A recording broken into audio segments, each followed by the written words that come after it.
Hello les amis, je vous retrouve pour une nouvelle vidéo sur le football espagnol et la Liga et je vais vous présenter le match Real Madrid contre Atlético de Madrid.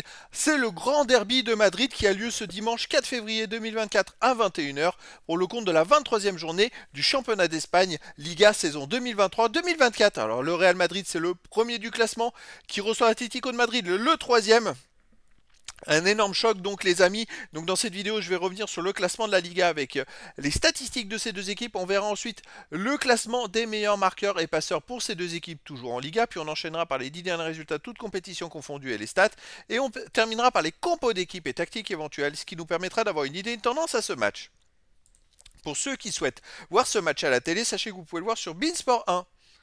Alors au classement, on a donc le Real Madrid qui est premier de Liga avec 57 points en 22 matchs, 18 victoires, 3 nuls, seulement une défaite, 47 buts marqués, 14 encaissés plus 33 de différence de but. Le Real Madrid a la meilleure défense de Liga. Ils ont la deuxième attaque, une saison presque parfaite avec une seule défaite et pour information, cette défaite, c'était au match aller à l'Atlético de Madrid où ils ont perdu 3-1. D'ailleurs, ils ont perdu aussi en coupe, je crois, 4-3 aussi à l'Atlético de Madrid ou 5-3. C'est vraiment cette année des duels énormes entre ces deux équipes. L'Atlético de Madrid de son côté est troisième de Liga avec 47 points en 22 matchs, 15 victoires de nul, 5 défaites, 44 buts marqués, 24 encaissés plus 20 différences de but. L'Atlético de Madrid est revenu à 10 points donc du Real. Ils enchaînent les bons résultats en ce moment et finalement avec les victoires à 3 points, tout peut aller vite. Imaginons qu'ils gagnent là, il reviendrait plus qu'à 7 points. Donc attention. Allez, au niveau des buteurs, pour le Real, on a Jude Bellingham avec 14 buts, meilleur marqueur de Liga. Ensuite, Morata de l'Atlético de Madrid est quatrième marqueur avec 13 buts. On a Griezmann ensuite, 11 buts pour l'Atlético de Madrid. Pour le Real, on a Roselu et Rodrigo avec 7 buts. Vinicius Junior Real 6. Après Atlético de Madrid, on a Depay et Correa avec 4. Puis des joueurs à 3 buts, 2 buts et un but pour les deux équipes. Pour les passeurs décisifs, Toni Kroos du Real, meilleur passeur de Liga avec 7. Ensuite, Griezmann de l'Atlético de Madrid 6. Ah, il fait une grosse saison, Griezmann. 11 buts et 6 passes décisives. Donc c'est pas rien, c'est quand même vraiment très très fort. Et après, il y a énormément de joueurs à 4, 3, 2 et une passe pour les deux équipes. Au niveau des 10 derniers résultats, toutes compétitions confondues, le Real Madrid, donc c'est 9 victoires et une défaite, 27 buts pour, 13 contre, plus 14 de différence de but. Donc oui, la défaite, justement, Atlético de Madrid en Coupe du Roi 4-2. Je croyais 4-3 ou 5-2 ou 5-3, je vous ai dit non, c'est 4-2. Et par contre, ils avaient perdu aussi à Atlético de Madrid en championnat 3-1. Voilà. Donc c'est vraiment les bêtes noires, surtout que c'était le 18 janvier et 8 jours plus tôt, le Real avait joué chez eux contre l'Atlético de Madrid, il avait gagné 5-3.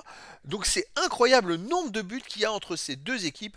Alors le Real Madrid reste chez eux sur une victoire contre Almeria 3-2, une victoire contre Barcelone 4-1, une victoire contre l'Atlético de Madrid 5-3, une victoire contre Mallorca 1-0, une victoire contre Villarreal 4-1. C'est-à-dire que sur les 5 derniers matchs à domicile, ils ont gagné donc 5 fois et ils ont marqué 17 buts en 5 matchs, c'est-à-dire presque 3 buts et demi par match.